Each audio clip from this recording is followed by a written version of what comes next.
Hi all and welcome back to Wheelie Tropicals. It's Eddie again with the final of the first series of the seed grow alongs. I'm trying to finish with a absolute bang today. As always, I've got the seeds from Jungle Seeds.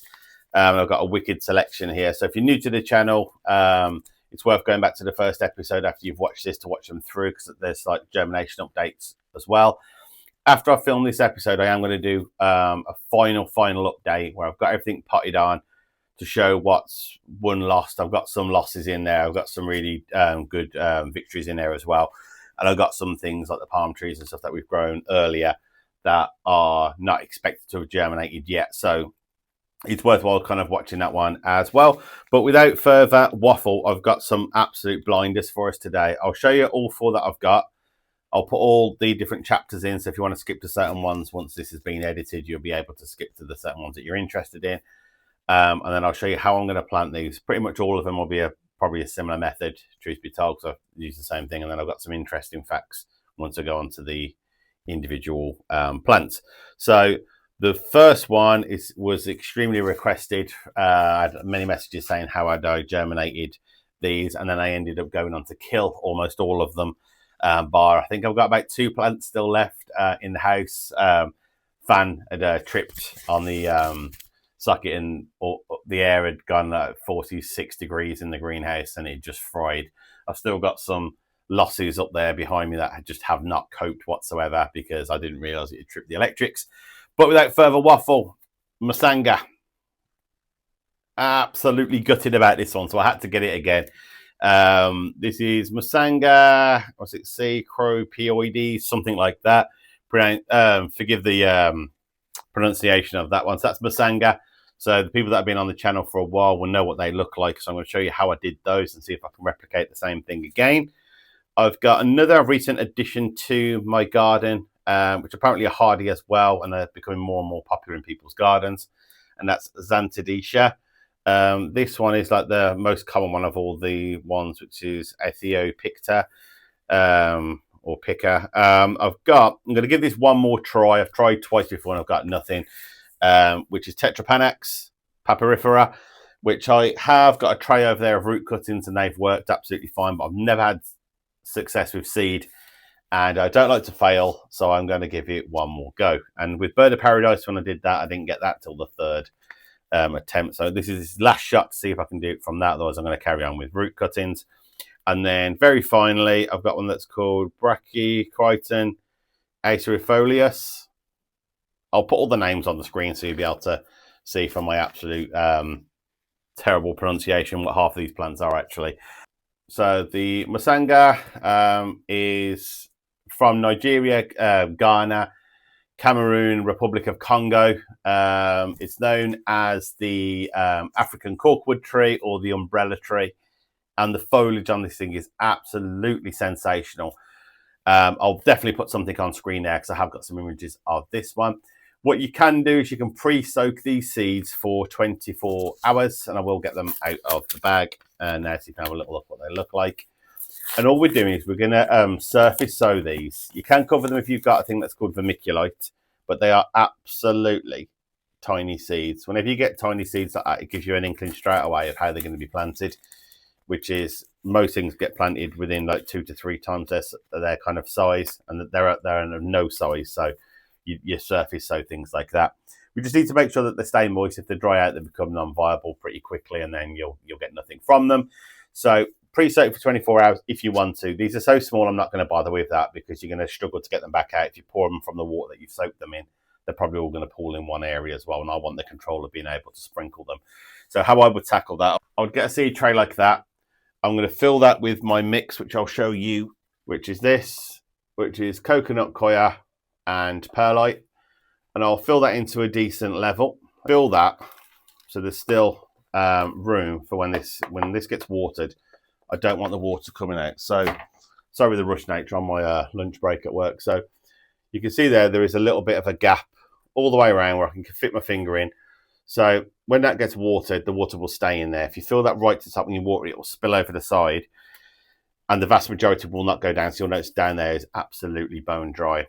What I'll do is anything that gets surface sown, is I'll water the compost first. I don't water the seeds, so I'll water that. That'll help level it out with the water being on there as well.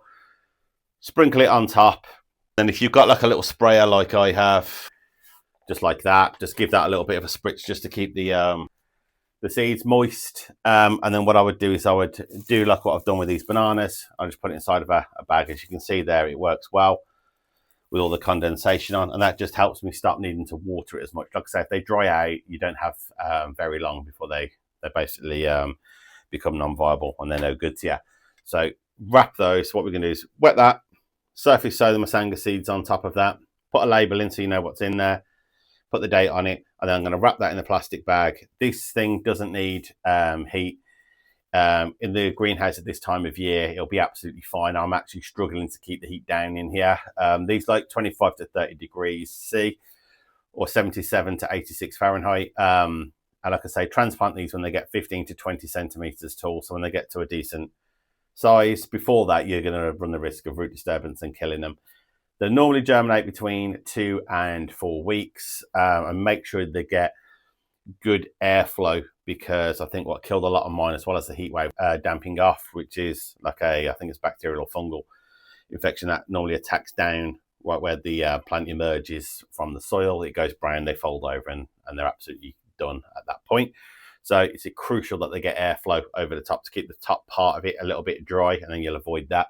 So that's how we do the Musanga seeds. I'll bring to you the facts now, which is they're one of the fastest growing tropical trees. Apparently they can reach 20 to 30 meters. So they can get really substantial. Some of the images on Google that I've found and on Instagram have been fantastic as well. They look really, really cool. Because of our climate, I doubt they'll get there because they'll get chopped back by frost and, you know, all that kind of jazz anyway. But in their native country, they can get absolutely massive.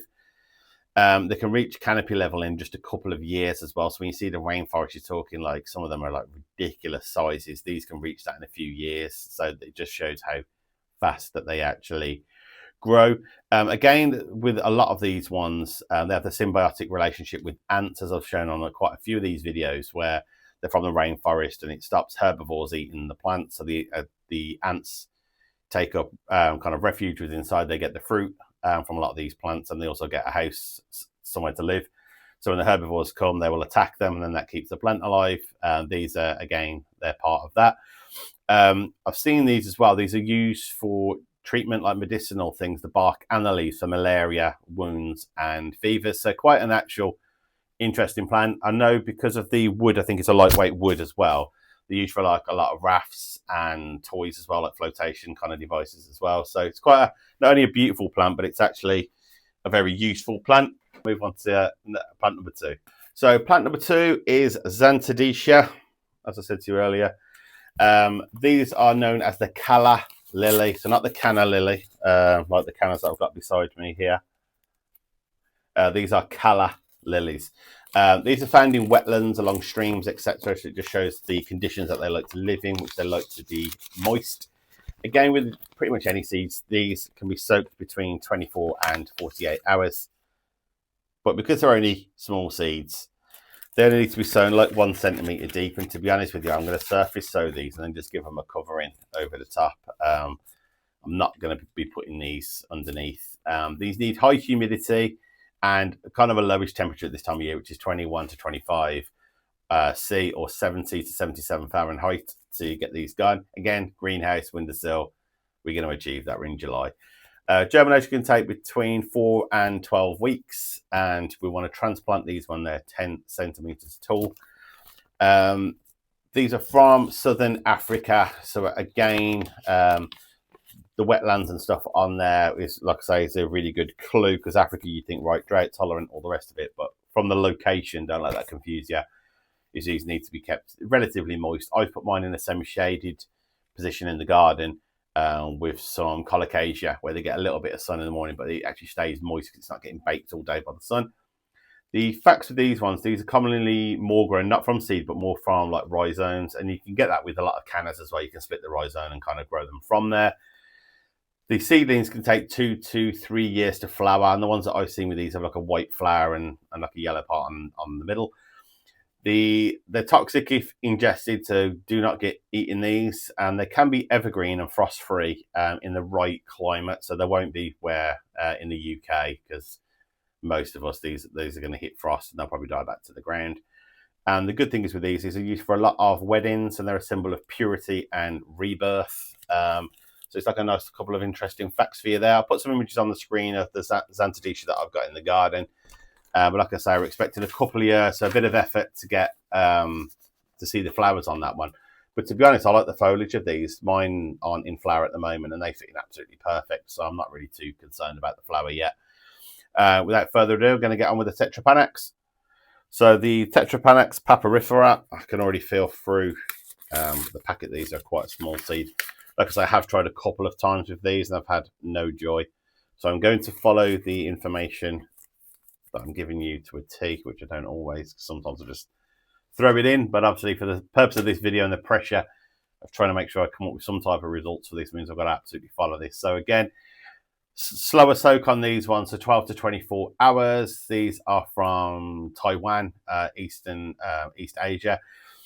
These are, some growers recommend putting these in the fridge, so to kind of simulate that winter conditions. I have said before, obviously, I don't know how jungle seeds store their seeds and stuff like that, and if that thing's replicated or if they're exposed to the elements. I know certain places keep seeds refrigerated all the time, and other places just keep them as they are. So I don't know if they've been through that cold period already. You can actually, the wife's not a fan of it, but sometimes we'll pick up a plant tray that's struggling, it's wrapped up, and I'll try and chuck it in the fridge to see if I can get away with it. It's not normally more than a couple of minutes before I'm collared on that one. But if you can get away with it without causing a divorce, if these don't germinate in like a couple of weeks or a month or so, feel free to put the whole seed tray into the fridge, but only if you're going to get away with it. If you're not, then don't bother. Just have to take that as a loss, like I do a lot of the times. This one is a surface sow one, usual mix. So we're going to use the same mix that I've just used in the first plant, which was for the coconut coir and perlite. So I use that for everything. Want to keep the compost moist but not soaking wet. It doesn't need to be sodden because the seeds will rot off and you'll get nothing from them. They germinate between 2 and 6 weeks, so we should be seeing results pretty quickly on this one to know if we're doing the right thing. Cover with a dome. So what that means is I'll show you one that I've got prepared earlier. Is previously I've put them in that. You can see the condensation is excellent in there, so it means that the water is absolutely staying in there. The label's gone through a bit of hell there, I think. It's been toasted by the sun, and yeah, the label's not having a great time in there, but it does keep the moisture, and I can still feel the weight in that, which is a good sign that the water's still in there as well. So feel free to use a dome. If you haven't got one, I've just bought a massive load of these off Amazon, a few quid, just really cheapo, like freezer bags, I think is what I searched for, freezer sacks, something like that. And I'm just going to start wrapping everything in those because they're so big, they're really easy to get in and out, where some of the ones that are really sealable, they really struggle to get in. And if you don't catch the plants within a couple of days of them germinating, they're hitting the roof and bending anyway. So cover this one over. Once they develop some true leaves and they're growing on a little bit, then you need to acclimatise these, same as you do with any plants, to harden them off. So they're not going from a protected environment straight to full sun in July, August, when it's at full tilt anyway, will absolutely fry these plants. So keep these semi-shade for a little while and then give them a couple of hours here and there, and then increase that, and that's how you harden off your plants. Take a little bit of dedication to harden plants off sometimes, because it's taking them in, bringing them back, taking them in, bringing them back. But on my patio, I've got a pergola, which provides some shade. So what I'll do is I'll just leave them there, give them a little bit of full sun, take them back. If you've got the time to do it, do it. If you haven't, just put them in semi-shade for a little while. They'll soon pretty much harden off on their own anyway. As I've just mentioned, you can propagate these from root cuttings, and they have very fast growing leaves, can get easily 1 meter. I'll actually show you what they look like from root cut. So this is what your little baby T-Rex will look like. I've got a nice little plant there. It's growing really well. Couple of 2 or 3. These don't come out with cotyledons, by the way. These always come out with true leaves, so all of those look like Rex. And then there's a little baby in the corner there. So I'm not going to cheat and tell you I did these from seeds. These are root cuttings, so I'm expecting a few more from that. I have got another tray, take from the same plant at the same time, same conditions, that has got absolutely nothing in it whatsoever.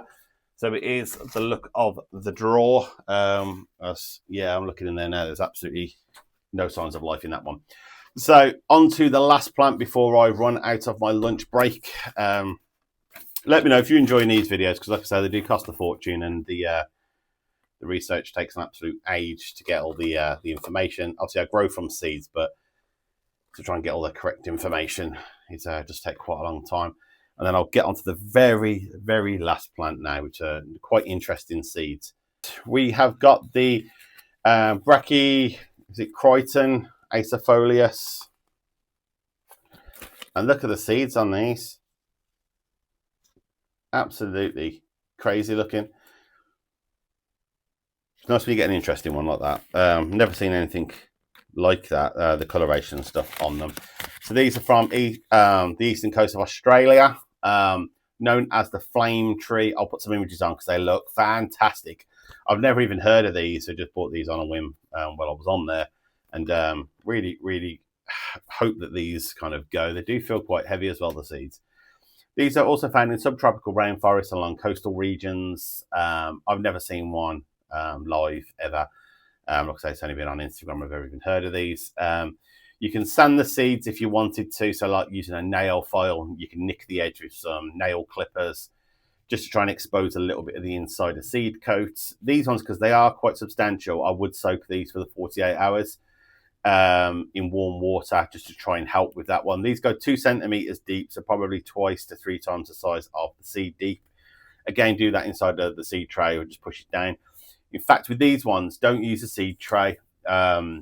If you've got one, try and use these, because if you push them down to there, it'll give it a little bit of room for the roots to run down before they pop up. On a seed tray, you're not going to have the room. If I can find the one I did earlier. Yeah, if you're looking at that and you put that 2 centimeters down, the root's going to hit the floor extremely quickly from these germinating. So rather than you get it all damaged and bent up the root system on there, I would probably, if you've got some pots like that, and then just wrap it over with one of the sandwich bags, I would prefer that method. I think you'll find transplanting them easier.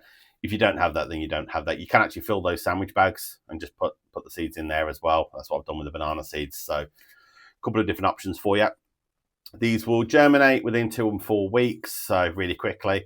And we want to transplant when 10 to 15 centimeters tall. So once they've got decent, like little plant on there, trying to look around for some examples. I've got nothing, but you'll know when it's about the right size to transplant them anyway, because they'll look like they're getting crowded within there. The facts for this one: it's famous for its brilliant red bell-shaped flowers that appear late spring, summer. And it often flowers before it grows leaves. So you can have these flowers on branches, basically, which I've never even heard of before. The acerifolius part of the name means that it's maple leaf, like a maple shape on there. But again, really looking forward to those. So as I've run out of time, I've got about 2 minutes left before I have to dash. Sorry about the slapdash nature of things, but obviously with external things going on this year, I'm trying my best to keep the channel going, running my business, working, and like I say, there's so many external things going on this year. I am really trying my damnedest to keep the channel alive and trying to keep pumping things on. So if you like what I've done, or if you like kind of this kind of series, anything to do with walking around my garden, have a look at my tropical garden, beginner stuff as well, do subscribe to my channel. Just like I say, it gives me that boost every single time when I see the subscribers going up, that I'm doing the right thing and it's worth putting the effort in. Anybody that's reached the end of the video, you're an absolute VIP. You're the ones that are making my channel grow by telling YouTube that it was worth watching in the first place. So I really do appreciate anyone that's made it to the end. And don't forget to put a comment in there if you're growing any of these, if any of these are new to you, if you're going to get any of the seeds, X, Y, and Z. And also to comment about what you want me to grow on the next season when I get these done in the next couple of months. But thanks for watching.